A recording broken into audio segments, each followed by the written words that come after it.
Oke, selamat pagi. Pagi ini saya coba membawa topik yang banyak sekali, dikirim ke saya, kemudian mereka suka japri ke saya. Ada yang WA, ada yang Messenger, di komentar juga ada, dari video-video yang saya posting. Nah, banyak yang ingin tahu tentang asam urat. Ya, mungkin karena mereka tahu keluarga saya itu turunan asam urat.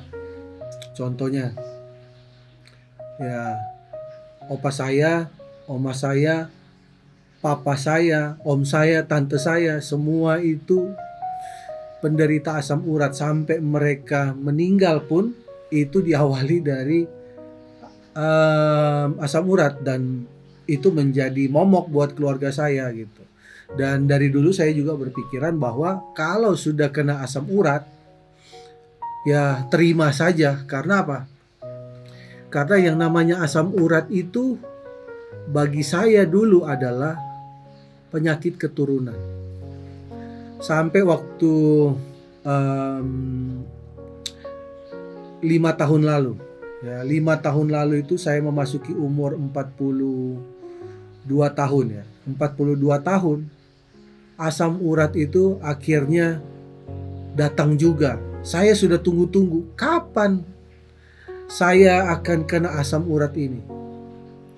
Tapi sebenarnya di umur saya yang 38 juga sudah pernah. Tapi saya pikir, oh itu cuma sekali datang dan itu di lutut gitu ya.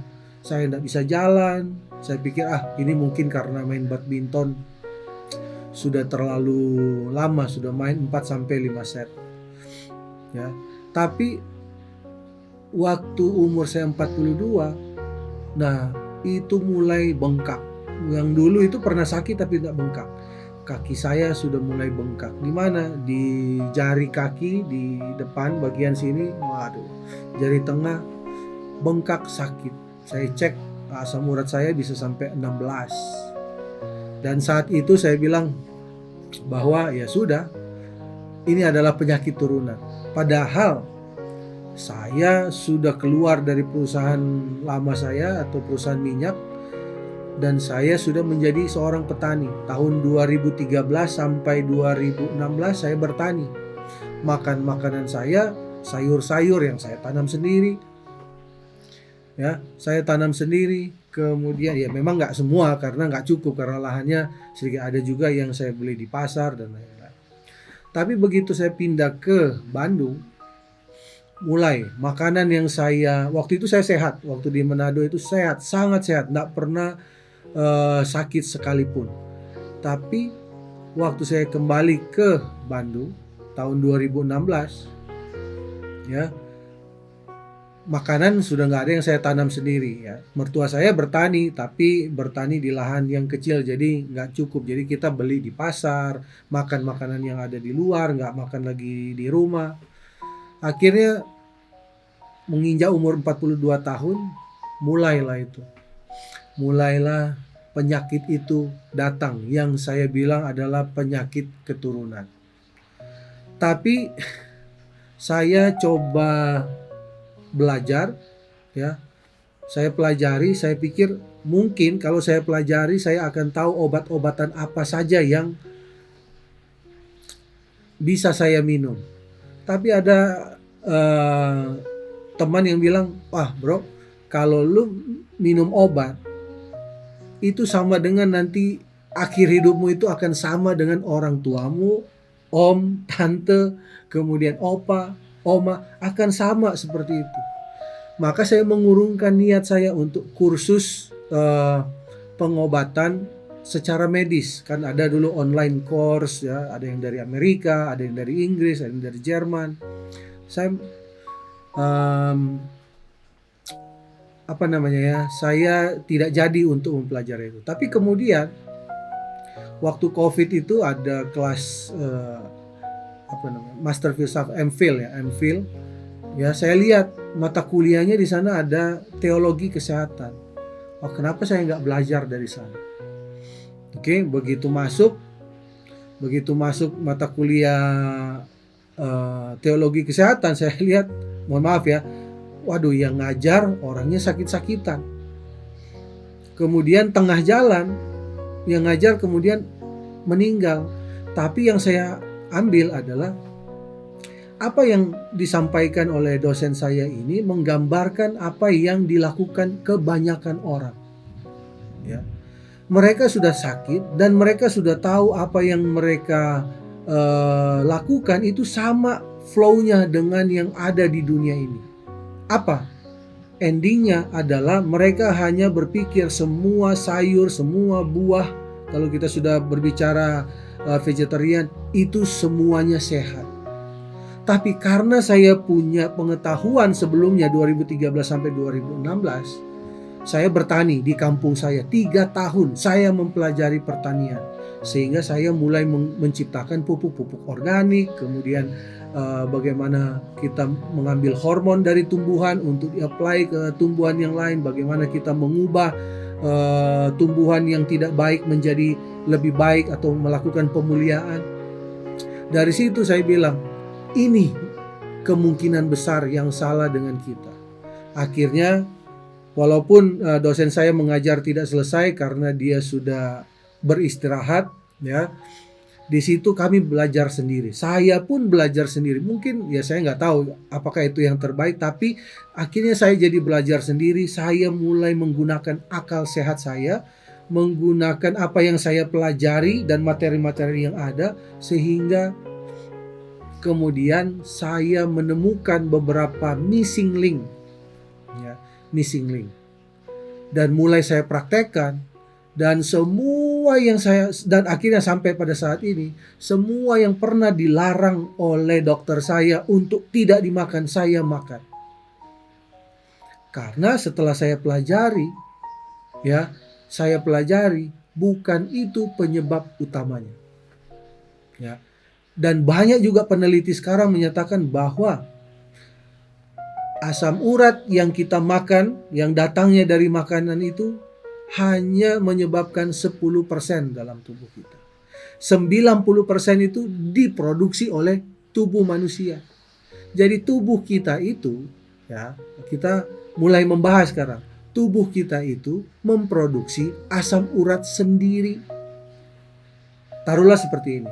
Saya sudah saya kasih pengalaman, ya, saya punya klien-klien yang ada ratusan bahkan ribuan mereka.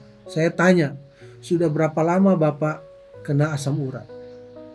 Mereka katakan, saya ada yang sudah setahun, ada yang 3 tahun, ada 5 tahun, 7 tahun, 12 tahun asam urat. Semua yang dilarang sudah kami hentikan, tidak makan. Pertanyaan saya, apakah setelah Anda menghentikan semuanya itu, penyakitnya hilang? Tidak. Berarti seperti yang saya pelajari di MPhil, di kelas Pak Hutagalung, dia bilang ini namanya insanity. Jadi Einstein pernah mengatakan tentang insanity. Apa itu? Melakukan hal yang sama berulang-ulang, mengharapkan hasil yang berbeda. Dan itu langsung mengganggu pikiran saya. Ya, selama ini, oke, ini ada sesuatu, ya. Kemudian insanity masuk, berarti apa? Bukan itu problemnya. Maka kemudian saya mencari jawabannya. Dan dari penelitian yang ada menyatakan bahwa 90% disebabkan oleh yang pertama, pikiran kita stres. Kalau kita stres, ya, ternyata stres itu menghasilkan produksi gula di dalam tubuh kita itu jadi tinggi.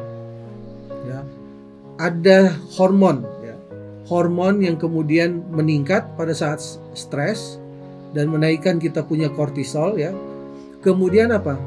Mengubah protein dan lemak, liver mengubah protein dan lemak menjadi apa? Gula.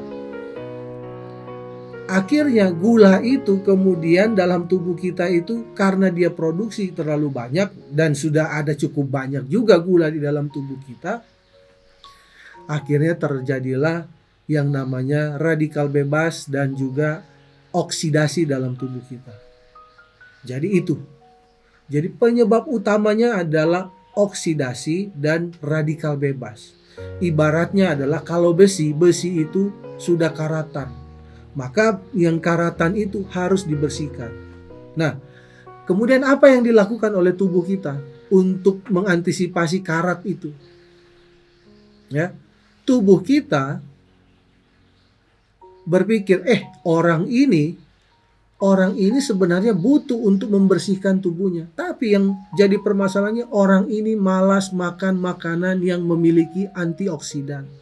Dia lebih suka makan apa? Nasi putih, seabrek gitu ya. Saya suka lucu gitu ya. Aduh Pak, memang saya ini sudah gak bisa makan daging. Kemarin saya makan Padang, saya makan rendang. Ya, rendang. Malamnya kaki saya langsung bengkak. Selama ini walaupun asam urat saya 10 tapi nggak pernah bengkak. Tapi begitu saya makan daging, saya tanya sama dia, "Oke Pak, waktu Bapak makan daging, nasi dimakan nggak?" Wah, kalau di Padang itu kuah aja bisa nambah nasi. Nah di situ saya bilang, kenapa Bapak nggak coba berpikir bahwa masalahnya adalah nasi? Oh ya? Ya kan kata mereka itu yang ahli-ahli katanya ya gara-gara itu barang. Betul. Tapi penyebabnya 10%. Yang menyebabkan adalah oksidasi di dalam tubuh. Nah, kalau kita makan nasi dalam jumlah yang banyak, itu gula jadi tinggi. Kalau gula jadi tinggi, terjadi apa?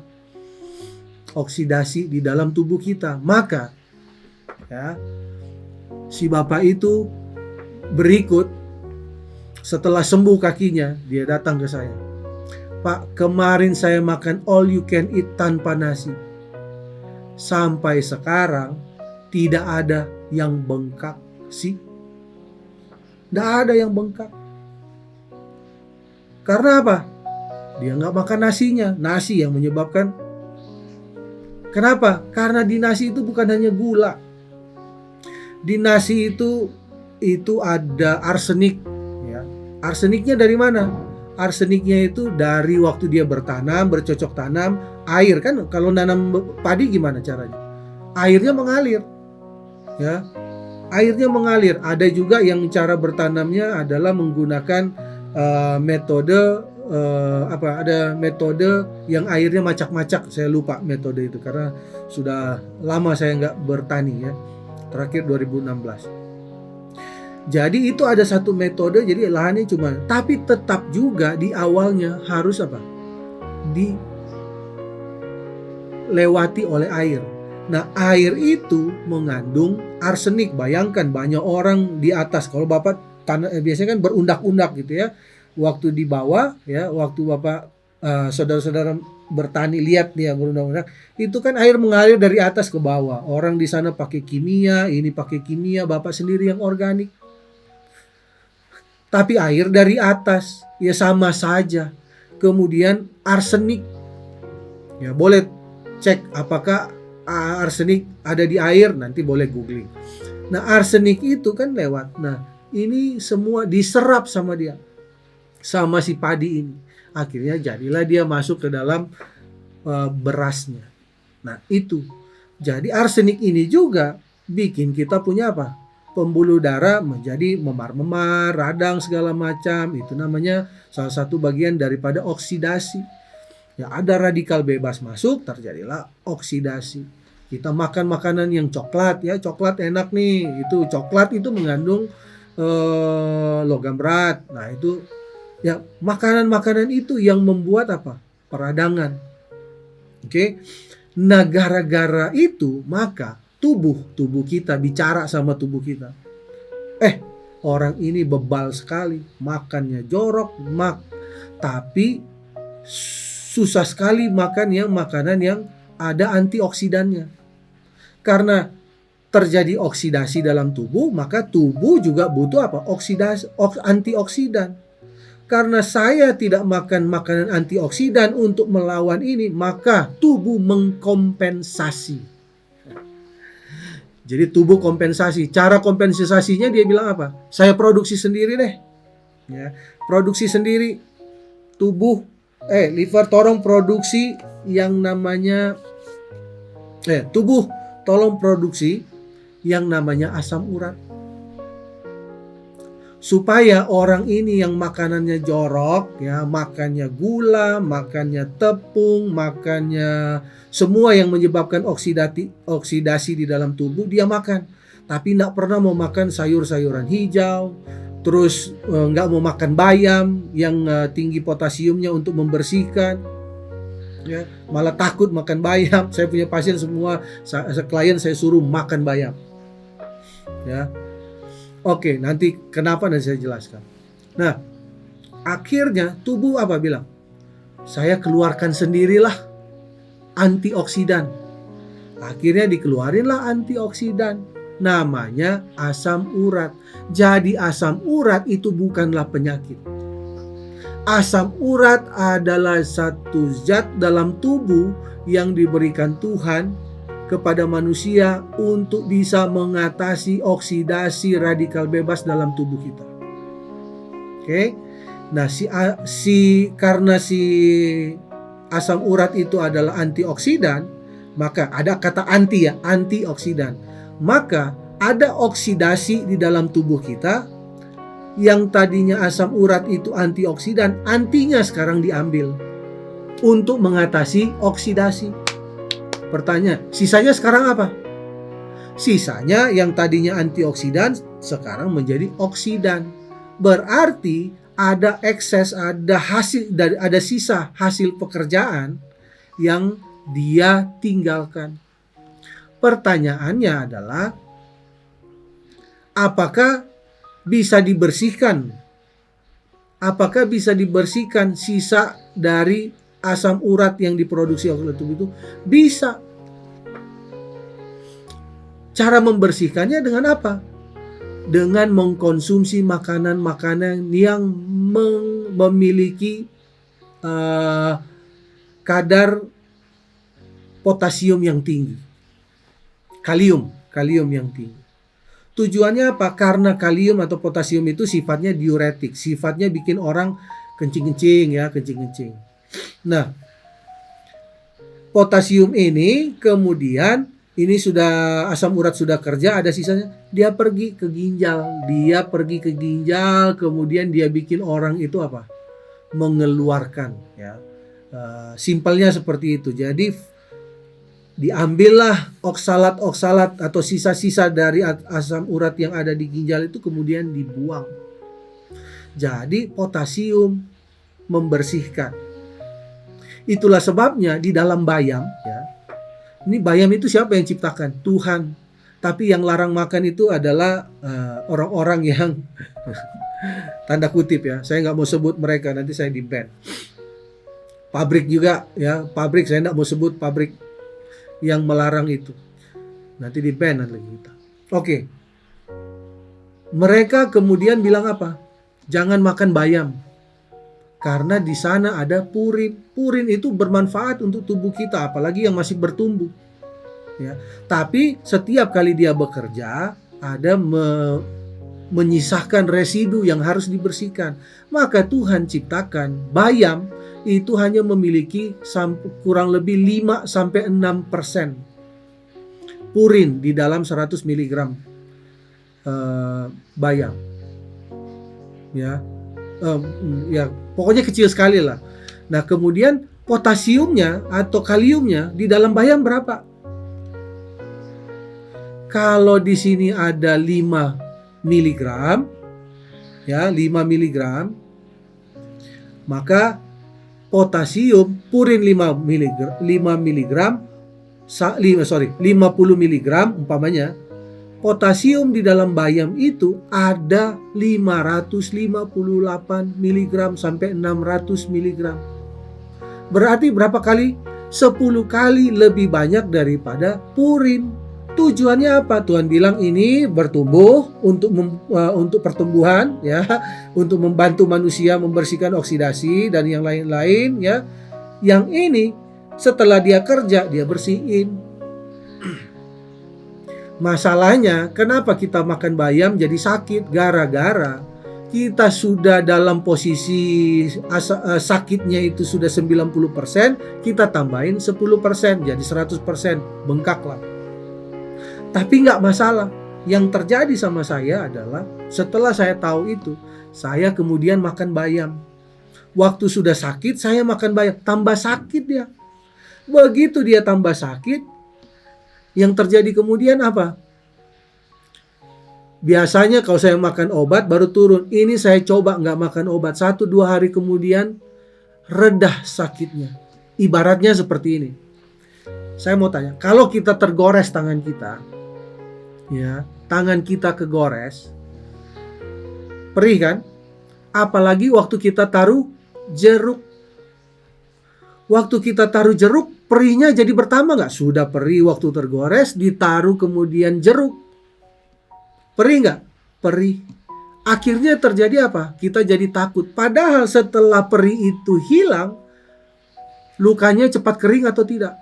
Cepat kering. Itulah yang terjadi. Maka harusnya kita makan bayam itu banyak sebelum terjadi. Kita sekarang makan pada saat sudah terjadi radang. Maka radang itu ditambahin jadi sakit. Tetapi potasiumnya itu bantu membersihkan. Karena dia jauh lebih banyak daripada apa? Si purin itu. Potasiumnya kemudian membersihkan kita punya apa? Ginjal. Karena orang yang kena asam urat itu problemnya adalah di ginjal. Kalau ginjalnya nggak dibersihkan, asam uratnya akan tetap. Ya. Oke, jadi penyebab utama 90% penyebab utama adalah bukan makanan. Makanya saya sekarang apa yang saya makan? Ya, semua yang dilarang kecuali yang haram saya nggak makan. Semua yang dilarang untuk orang itu saya makan. Kacang mede sehari saya makan 100 biji. Saya nggak makan kacang tanah ya. Kacang tanah mengandung jamur. Jadi saya nggak makan. Semua kacang, ya, semua kacang saya makan banyak. Yang dulu saya takut makannya. Oke. Kenapa? Itu 10%. Saya lebih fokus kepada penyebab 90%-nya. Ya. Penyebab 90% itu apa saja? Yang pertama, kalau kita tidur, ya, kita tidur di atas jam 9 malam atau jam 10 di malam kita tidur, berarti nonton bola lah jam 12, jam 1. Terjadi apa? Oksidasi di dalam tubuh kita. Itu, tubuh langsung respon. Dia keluarkan apa? Asam urat. Kita makan nasi yang mengandung gula tinggi, kemudian arsenik, tubuh merespon. Apalagi kita stres di dalam pekerjaan, membuat kita memproduksi hormon kortisolnya naik, ya, terjadilah neoglukogenesis di dalam tubuh kita, gula jadi meningkat. Terjadi apa? Terjadi yang namanya oksidasi. Tubuh apa? Produksi sendiri, enggak dari makanan, tubuh yang produksi sendiri.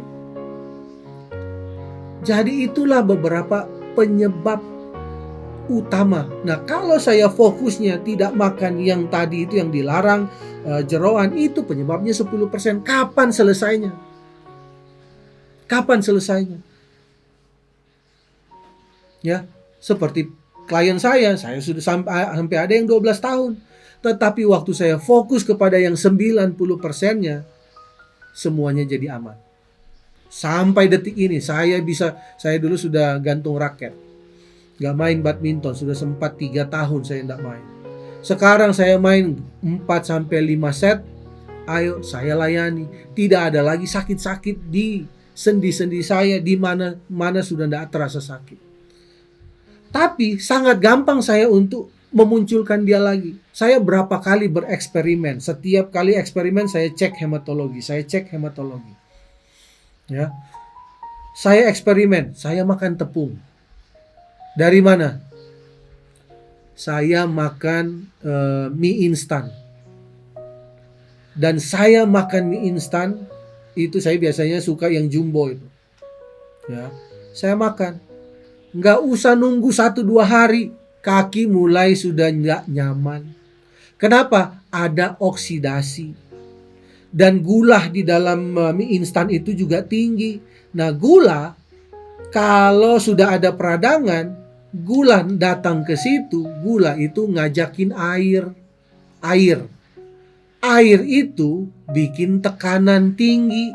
Waktu terjadi tekanan tinggi di sendi-sendi itu, terus di sana sudah ada asam urat yang mengkristal, saraf kita rasanya sakit. Terjadilah pembengkakan gara-gara kita panggil air pakai apa? Tubuh itu waktu ada gula yang berlebih dalam tubuh kita, dia mau bersihkan. Ya, mau bersihkan. Pakai apa? Air. Jadi banyak air di situ. Waktu banyak air di situ apa? Jadilah dia bengkak. Waktu dia bengkak itu namanya terjadilah pressure, tekanan. Tekanan mengakibatkan rasa nyeri yang luar biasa. Sudah, selesai. Saya tidak minum obat. Akhirnya saya fokus lagi ke 90% penyebabnya. Saya istirahat, saya minum air putih, 2-3 hari hilang lagi. Jadi gampang sekali kita mau naik turun. Mau bangkitin asam urat, gampang. Mau dia hilangin, gampang, tanpa obat. Ya, tanpa obat. Jadi itu. Jadi kita harus tahu bahwa penyebab utama orang kena asam urat bukanlah makanan seperti yang dikatakan oleh para orang-orang pintar itu. Ya, bukan. Nggak usah percaya saya, tapi silahkan browsing, silahkan googling penelitian terakhir ya, tentang asam urat. 90%, ya 80-90% disebabkan oleh tubuh kita sendiri. Kita yang produksi. Ya. Jadi itulah sebabnya kita harus hindari. Loh, kenapa jadi tepung masalah? Tepung dulu ya ada yang bilang, loh kalau kita nggak makan tepung, ya Tuhan juga sama doa kan di dalam agama orang Kristen itu ada bikin mujizat ya, sisa roti 12 bakul bahkan gini, mereka dikasih makan roti dan ikan. Iya, betul. Tapi roti yang saat itu dengan saat sekarang sudah jauh berbeda. Kenapa berbeda? Saya ini seorang petani, saya tahu bagaimana cara bertani. Supaya dia cepat kering, jagung, supaya dia cepat kering juga itu gandum. Ya, pada saat dia matang itu disemprot dengan racun namanya glisofat, dan itu menjadi residu di dalam. Jadi yang kita anggap bagus sekalipun sudah disisipi oleh siapa? Setan. Ya siapa? Ya, karena yang mau diserang supaya kita nggak panjang umur, kita mati. Kalau kita panjang umur, kita jadi kesaksian hidup. So, pintar-pintarlah kita untuk mengolah tubuh kita. Kita harus tahu semua yang kita makan di dunia ini sudah nggak ada yang aman lagi. Maka kalau yang lain mungkin masih bisa kita konsumsi karena racunnya itu ramah ya. Masih bisa diatasi oleh liver. Tapi kalau yang namanya merkuri di make up ya, itu juga bisa menjadikan asam urat. Kemudian apalagi? Zat kimia yang ada di lotion untuk sun, pelindung matahari, di odol ya, kita yang masih pakai fluoride ya, semua itu menjadikan tubuh kita itu teroksidasi. Kalau sudah teroksidasi, asam urat diproduksi. Kalau masih jadi asam urat masih oke, tapi kalau oksidasi itu kemudian berkembang menjadi yang lebih tinggi lagi, tumor, kanker, nah, itu salah kita sendiri. Jadi jangan ada lagi yang bilang, bagaimana kita mau menikmati hidup kalau semuanya sudah tidak boleh. Maka kalau sakit jangan bilang itu nikmat. Kalau sakit jangan mengeluh kalau sakit. Kenapa? Karena kita sudah bisa menikmati yang lalu, ya sekarang menikmatilah hasilnya. Karena banyak orang, kalau ini saja sudah nggak boleh, ini saja sudah nggak boleh, ini saja nggak boleh. Nggak. Kalau kita mau, kita bisa tanam sendiri. Kita beli bibit gandum yang baik supaya kita tidak menggunakan racun rumput, glisofat dan kawan-kawannya. Kita tanam sendiri itu. Makanya ada seorang penulis Advent, Ellen White, bilang, belilah tanah di perdesaan, tanamlah tanaman yang bisa untuk kamu makan. Kalau masih beli, aduh, ya susah. Kenapa? Klien saya yang datang ke saya, konsultasi ke saya, ada 70% mereka adalah apa? Vegetarian. Tapi mereka punya sakit yang luar biasa. Nggak usah jauh-jauh, kakak saya, kakak ipar saya, vegetarian. Sakitnya apa? Kanker. Ada juga orang yang ahli lah, saya bilang, vegetarian. Sakitnya apa? Asam urat. Saya tanya, kenapa bisa asam urat? Wah, makanan saya cuma ini, saya nggak makan kacang, saya nggak makan ini, tapi bisa asam urat. Saya tanya, tidurnya jam berapa? Nah, itulah karena saya orang editor, jadi saya editor sampai tengah malam. 90% penyebab salah satunya adalah apa? Tidur terlalu malam, stres di kantor. So, atasi semuanya itu, nikmatilah makanan-makanan yang dilarang itu. Ya, saya menikmati karena saya belum vegetarian. Saya pengen jadi vegetarian, tapi saya belum bisa apa? Menanam sendiri, maka saya tidak mau jadi vegetarian. Saya tidak mau dengan mereka yang sakit-sakitan gara-gara vegetarian. Dan saya nggak mau jadi penganjur vegetarian kalau mereka tidak bisa menanam makanannya sendiri. Buat apa? Saya menjerumuskan mereka.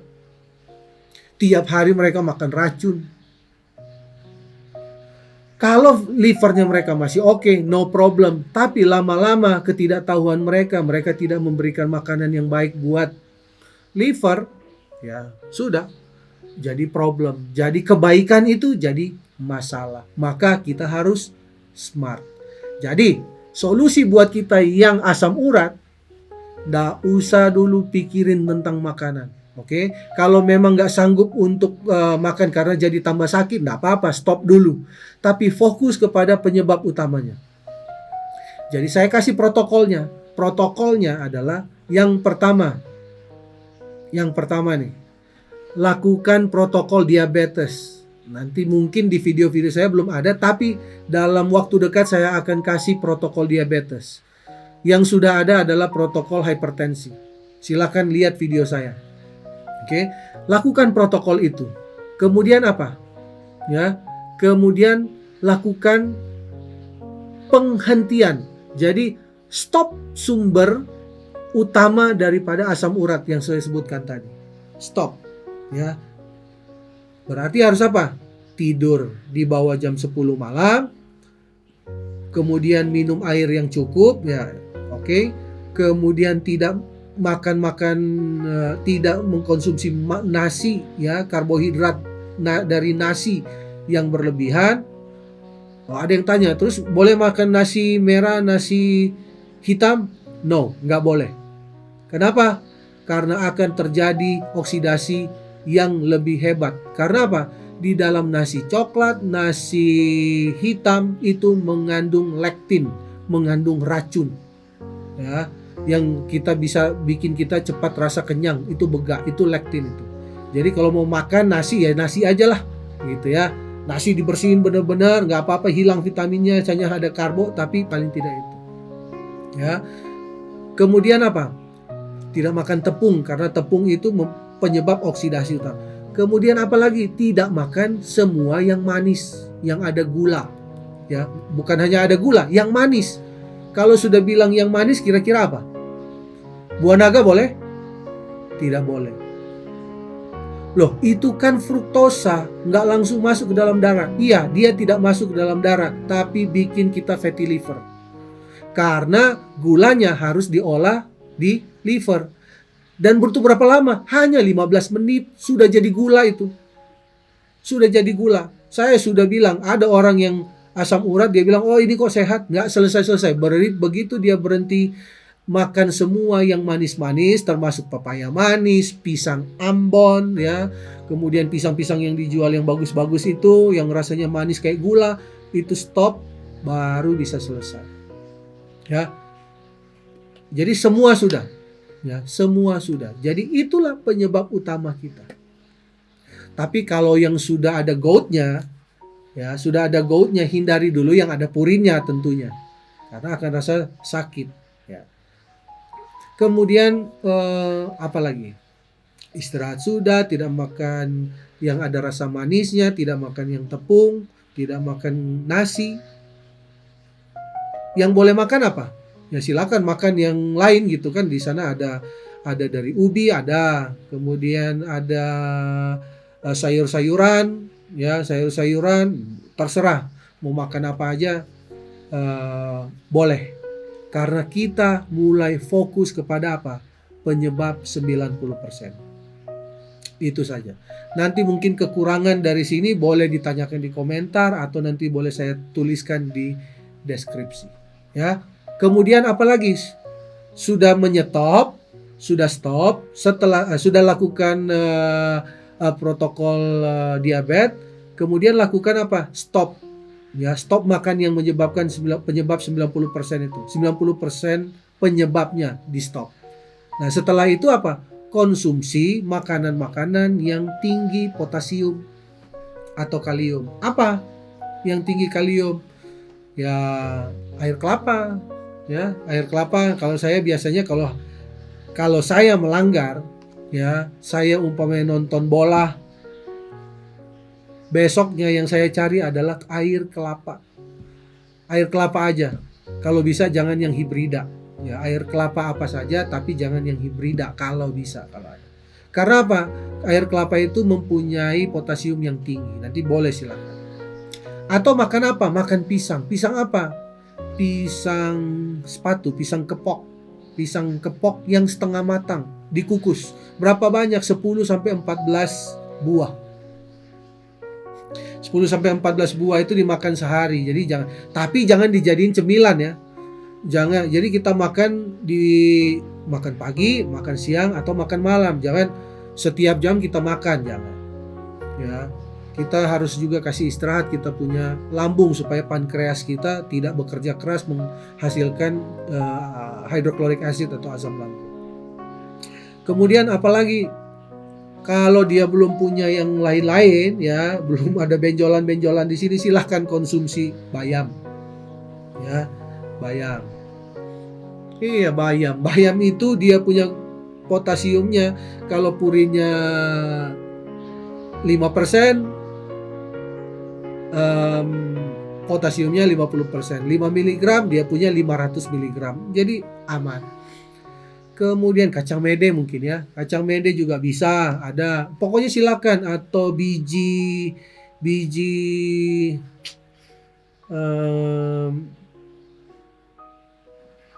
apa itu yang buat tinutuan. Biji labu. Biji labu juga potasium, di sana juga kalsium banyak, magnesium banyak. Lengkap, banyak pilihan kita. Ya, banyak pilihan kita. Atau kita mau pakai suplementasi boleh.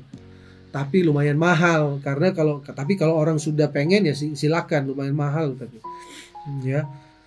Cuma ya konsumsi sebulan, habis itu yang ini aja. Kalau kita konsumsi yang alami, yang whole food ya, itu kita bisa dapat banyak. Contohnya di pisang, ya, bisa jadi dapat magnesium, bisa jadi dapat kalium, bisa dapat macam-macam lah di situ. Ya. Atau alpukat. Nah, alpukat itu bagus sekali.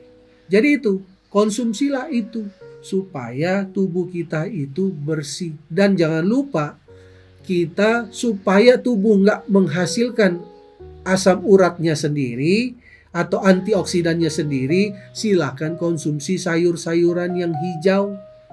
Selama ini kita disuruh jangan makan yang hijau kalau asam urat. No. Kalau dia pun menyumbang hanya 10%, kita fokus yang 90% saja. Oke? Semoga apa yang saya utarakan pagi ini bermanfaat buat kita semua. Kalau ada salah-salah kata, ya, Mohon dimaafkan kalau ada yang kurang-kurang, boleh yang lebih berpengetahuan menambahkan, atau kalau ada yang punya pengalaman, silakan disampaikan di kolom komentar. Nanti saya akan buatkan lagi kalau ada update-update berikutnya. Oke, salam sehat selalu, sampai kita bertemu lagi.